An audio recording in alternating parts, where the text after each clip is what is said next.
Assalamualaikum warahmatullahi wabarakatuh. Perkenalkan, saya Sofyan Dwi Agustin dari Prodi Akuntansi Fakultas Ekonomi Bisnis Universitas Muhammadiyah Bandung dengan nomor NIM 2203126066. Di sini saya akan menjelaskan materi tentang akhlak dan krisis etika masyarakat modern. Baik, pada penjelasan akhlak dan krisis etika masyarakat modern, mengenai pembahasan ini kita bagi menjadi 4 faktor. Jadi yang pertama ada yang namanya akhlak, yaitu cara untuk mencapai derajat kemanusiaan tertinggi. Kemudian yang kedua yaitu tentang persoalan akhlak masyarakat modern. Jadi di dalamnya itu ada apa aja sih? Nah, di sini dibagi 3, nanti kita jelaskan, mengulas. Kemudian yang ketiga ada yang namanya solusi akhlak dalam Islam. Kemudian yang keempat ada perbandingan konsep akhlak Islam dan etika modern.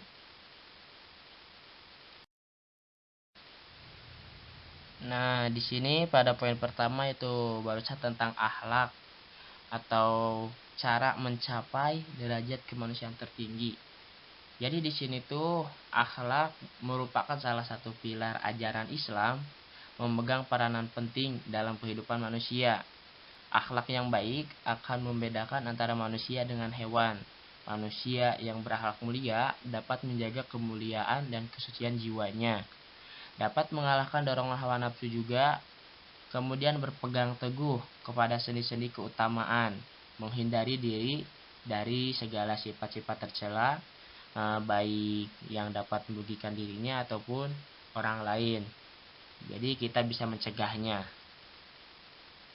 Kemudian ada manusia yang berakhlak mulia juga suka tolong menolong sesama insan dan makhluk lainnya. Kemudian senang berkorban untuk kepentingan bersama, serta saling menghormati dan saling menyayangi. Nah, kemudian manusia yang berakhlak mulia juga senang kepada kebenaran dan keadilan, toleransi, menepati janji, tidak korupsi, mematuhi aturan, lapang dada, dan tenang menghadapi segala problem atau masalah dalam kehidupannya. Ada juga akhlak yang baik akan mengangkat manusia ke derajat yang tinggi. Jadi kalau kita punya akhlak, punya adab yang baik dan mulia, dan akan menempatkan manusia pada posisi terhormat di sisi manusia dan Tuhan. Kemudian ada akhlak yang buruk akan membinasakan dirinya dan manusia lainnya. Jadi kalau misalkan kita tidak punya akhlak kepada orang lain, ya kita gak akan menghargai. Jadi dimanapun kita berada, kita harus bisa menjaga akhlak kita. Jadi itu pun bisa menurunkan derajat manusia sampai pada titik terendah, bahkan lebih rendah daripada binatang ternak. Kemudian ada akhlak. Akhlak itu buah hasil dari proses menerapkan akidah dan ibadah. Kemudian ada juga akhlak, buah kesempurnaan dari pohon setelah akar dan batang kuatnya.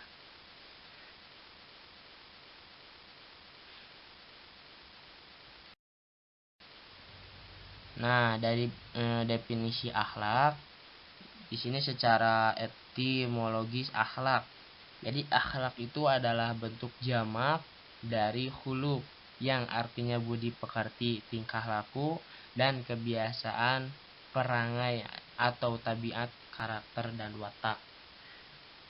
Nah, kemudian ada dari Al-Ghazali dan Miskawai, akhlak itu adalah khuluq, sifatnya yang tertanam dalam jiwa yang mendorong lahirnya perbuatan dengan mudah dan ringan tanpa pertimbangan dan pemikiran, yakni dilakukan dengan spontan, tidak ada intervensi. Kemudian ada menurut Ensiklopedia Britannica. Nah, jadi akhlak itu merupakan ilmu akhlak diartikan, kata katanya tuh dengan studi yang sistematik tentang tabiat dari pengertian-pengertian nilai baik buruknya seseorang, seharusnya benar salahnya seseorang, dan juga tentang prinsip-prinsip yang umum yang membenarkan kita dalam mempergunakannya sesuatu. Pada poin kedua, yaitu persoalan akhlak masyarakat modern. Masyarakat modern itu adalah himpunan yang hidup bersama di suatu tempat dengan ikatan tertentu yang bersifat mutakhir. Jadi pada persoalan ini dipengaruhi oleh pola kehidupan. Jadi ada hedonisme, ada materialisme, ada pragmatisme. Yang pertama barusan hedonisme. Jadi hedonisme itu yang menjadi ukuran baik-baiknya suatu perbuatan ialah perbuatan yang menimbulkan hedon. Jadi yang menimbulkan kenikmatan atau kelezatan pada manusia. Jadi pada manusia yang selalu menginginkan kelezatan. Bahkan hewan juga demikian, yang didorong oleh tabiatnya. Nah, menurut Epikuros yang menyatakan ada 3 kelezatan. Jadi yang pertama itu ada kelezatan yang wajar yang diperlukan sekali seperti makan dan minuman. Nah, kemudian yang kedua kelezatan yang wajar yang belum diperlukan sekali seperti makanan enak. Yang ketiga atau yang terakhir yaitu kelezatan yang tidak wajar yang tidak diperlukan yang dirasakan manusia atas dasar pikiran yang salah, misalnya kemegahan harta benda. Kemudian yang kedua yaitu materialisme. Jadi materialisme barusan udah diulas sedikit. Jadi adalah pandangan hidup yang semata hanya mencari kesenangan, kekayaan atau benda merupakan satu-satunya tujuan dari nilai tertinggi. Materialisme juga mengesampingkan nilai-nilai rohani. Bahkan materialisme tidak mengakui adanya budaya immaterial atau adanya Tuhan.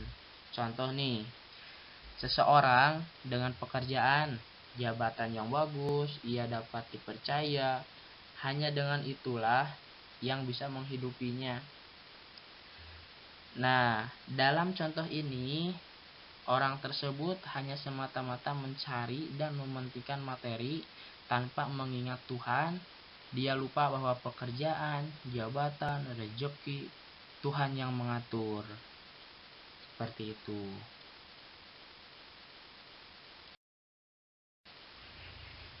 Poin ketiga yaitu pragmatisme. Jadi pragmatisme adalah suatu aliran yang mengajarkan bahwa yang benar adalah apa yang membuktikan dirinya sebagai benar dengan perantara akibat-akibatnya yang bermanfaat secara praktis.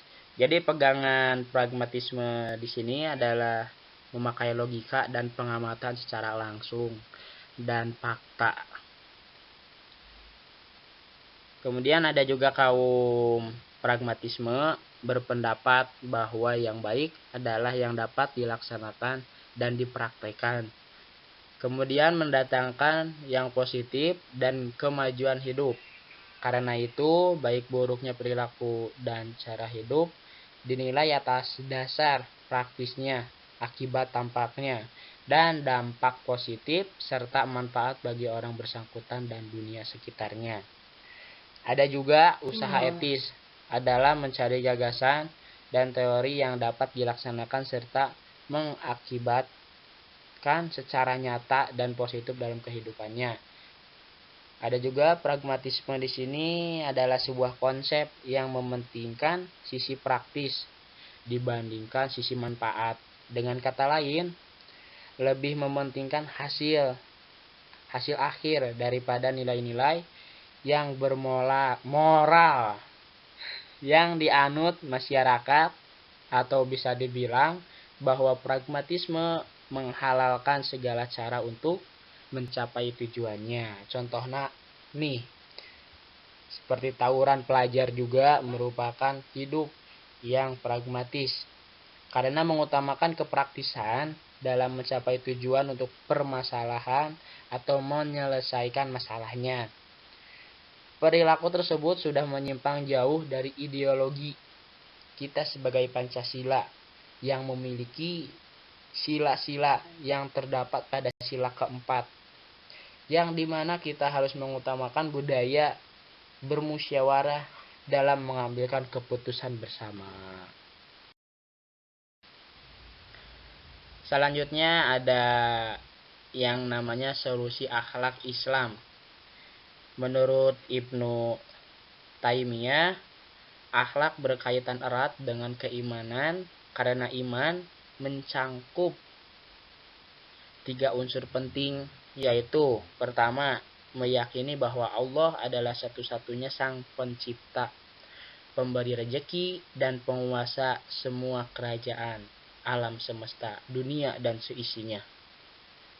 Yang kedua, mengenal Allah adalah meyakini bahwa dialah satu-satunya yang berhak disembah. Yang ketiga, yang terakhir, cinta kepada Allah melebihi segala cinta terhadap makhluknya, dan cinta hamba terhadap Tuhannya akan menghantarkan mencapai ridho Allah. Nah, pada poin kedua ada al-dabu fauqa ilmi, yang artinya akhlak lebih tinggi daripada ilmu. Kemudian ada ahsin khuluqoka linnasi ya mu'azzubnu zabalin, yang artinya baguskanlah akhlakmu terhadap sesama manusia, dari hadis riwayat Ahmad. Dan yang terakhir, inna khiyarakum ahasinukum kholakon, yang artinya sesungguhnya sebaik-baiknya kamu adalah yang baik budi pekertinya, hadis riwayat Bukhari nomor 6035.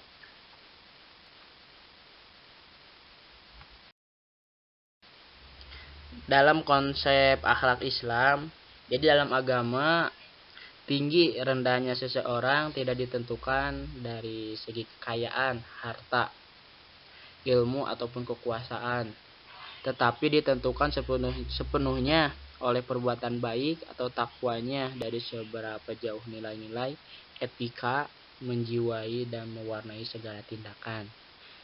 Dari dalam akhlak, kalau kita punya akhlak pasti dihargai, tapi kalau misalkan enggak ya dijauhi. Kemudian agama juga agama untuk manusia, maka etika yang bermoral menjadi salah satu ajaran yang amat penting dalam agama apapun. Dan dari sudut pandangan etika atau moralitas, rasanya semua agama sepakat mempunyai pandangan yang sama. Semua agama memerintahkan peluknya perbuatan baik dan melarang perbuatan jahat. Dalam konsep filsafat Islam, ada 4 hal yang dibicarakan agama, yaitu Tuhan, manusia, alam, dan kebudayaan. Jadi 4 itu tuh saling berkaitan.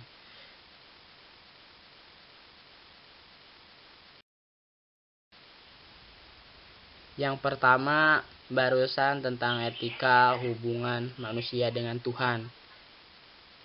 Jadi, etika agama menegaskan bahwa hubungan manusia dengan Tuhannya adalah hubungan antara ciptaan dengan penciptanya. Hubungan antara makhluk dan al-khaliq. Pada dataran ini, manusia pada hakikatnya tidak mempunyai otoritas, kekuasaan, wewenang sedikitpun terhadap Tuhannya. Kemudian yang kedua, yaitu etika hubungan manusia dengan sesamanya.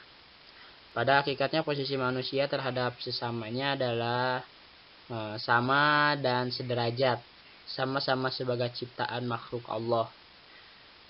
Dan karenanya di hadapan Allah semuanya sama, yang membedakan hanyalah amal, perbuatannya, dan takwanya saja. Yang ketiga yaitu etika hubungan manusia dengan alam.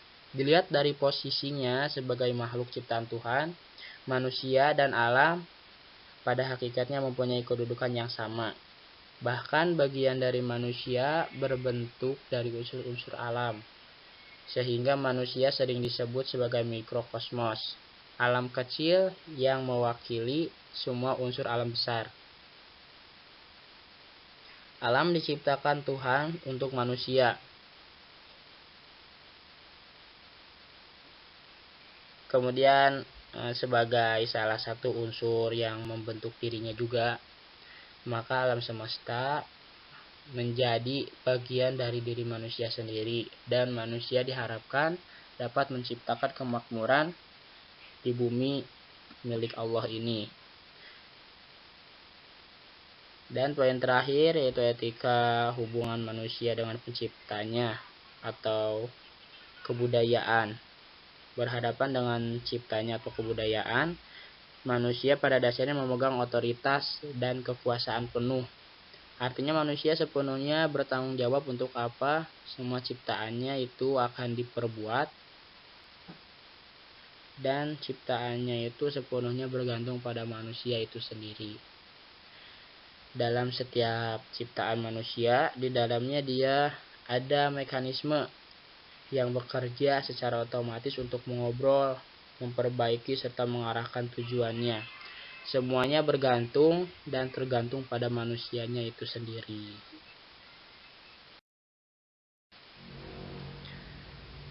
Ada sumber nilai moral atau akhlak. Agama merupakan sumber nilai etik, moral, akhlak yang memiliki kekuatan yang lebih, karena nilai ini bersumber dari wahyu Allah Subhanahu wa taala. Kemudian dari kebudayaan dan tradisi. Tradisi menjadi sumber nilai etik, moral, akhlak bagi kehidupan manusia. Manusia hidup pada budaya atau tradisi yang sudah dimiliki. Nilai ini bersumber dari tradisi yang berbeda-beda dari setiap daerah. Jadi tergantung sistem nilai yang dianut oleh tradisi atau budaya di masyarakat tersebut. Alhamdulillah pada presentasi kali ini telah selesai. Mohon maaf bila ada kekurangan atau kesalahan dalam pembahasan tentang krisis dan etika masyarakat modern. Saya Sofyan undur pamit diri. Wassalamualaikum warahmatullahi wabarakatuh.